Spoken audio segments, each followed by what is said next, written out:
ডরিনা ক্রসিংয়ে তৃণমূলের ভাষা আন্দোলন প্রথম দিন ছিল আইএনটিটিইউসির ধর্ণা কর্মসূচি। গতকাল তৃণমূল কংগ্রেসের শিক্ষক সংগঠনের ধর্ণা কর্মসূচি ছিল।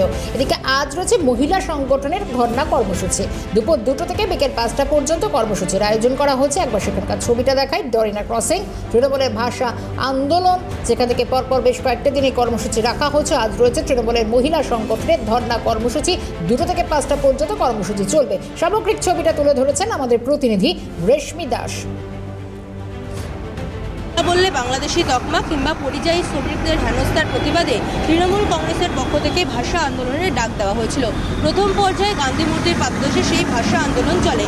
তবে আর্মির তরফ থেকে বলা হয়েছিল যে যতদিন পর্যন্ত ভাষা আন্দোলনের জন্য অনুমতি নেওয়া হয়েছিল তার থেকে বেশি দিন ভাষা আন্দোলন সেখানে সংগঠিত করায় ফলত আর্মির যে অনুমতিপত্র ছিল না, তার ফলে আর্মির তরফ থেকে সেই আন্দোলন মঞ্চ খুলে দেওয়া হয়। কারণ যেখানে অর্থাৎ মেয়র রোডে ভাষা আন্দোলনের মঞ্চ প্রথম পর্যায়ে গড়া হয় সেটি মূলত আর্মি এরিয়া, এবং সেখান থেকে মঞ্চ স্থানান্তরিত করে ইতিমধ্যে ডরিনা ক্রসিংয়ে আনা হয়েছে।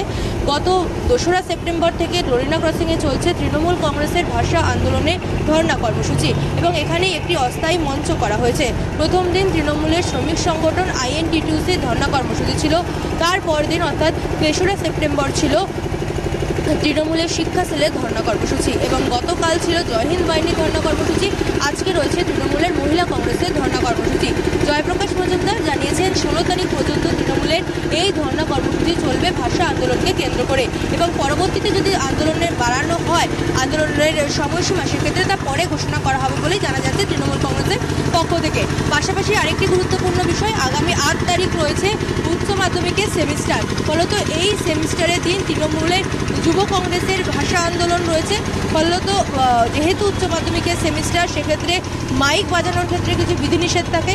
জানানো হয়েছে 8 তারিখ মাইক একদম আস্তে বাজানো হবে, কিন্তু 7 তারিখও রয়েছে এসএলএসটি পরীক্ষা। সেক্ষেত্রে কি করা হবে, সেদিন কি মাইক বাজানো হবে কি মাইকের যে আওয়াজ তা কমানো থাকবে, তা ইতিমধ্যে জানানো হয়নি তৃণমূল কংগ্রেসের পক্ষ থেকে। কারণ 7 তারিখ রয়েছে এসএলএসটি পরীক্ষা, অর্থাৎ শিক্ষক নিয়োগের পরীক্ষা। নবম থেকে দ্বাদশ শ্রেণীর যে শিক্ষক নিয়োগের পরীক্ষা হতে চলেছে প্রায় 9 বছর পর। ইতিমধ্যে তৃণমূল কংগ্রেসের যে ধর্ণা কর্মসূচি অর্থাৎ ভাষা আন্দোলনকে কেন্দ্র করে তার ধর্ণা কর্মসূচিতে লিস্ট, অর্থাৎ কোন কোন দিন কোন কোন সংগঠন তৃণমূল কংগ্রেসের এই ভাষা আন্দোলনে যুক্ত হবে এবং ধর্ণা দেবে, তা ইতিমধ্যে জানিয়ে দেওয়া হয়েছে তৃণমূল কংগ্রেসের পক্ষ থেকে। ক্যামেরায় পুষ্পার সঙ্গে রেশমি রিপোর্ট, ক্যালকাটা নিউজ, কলকাতা।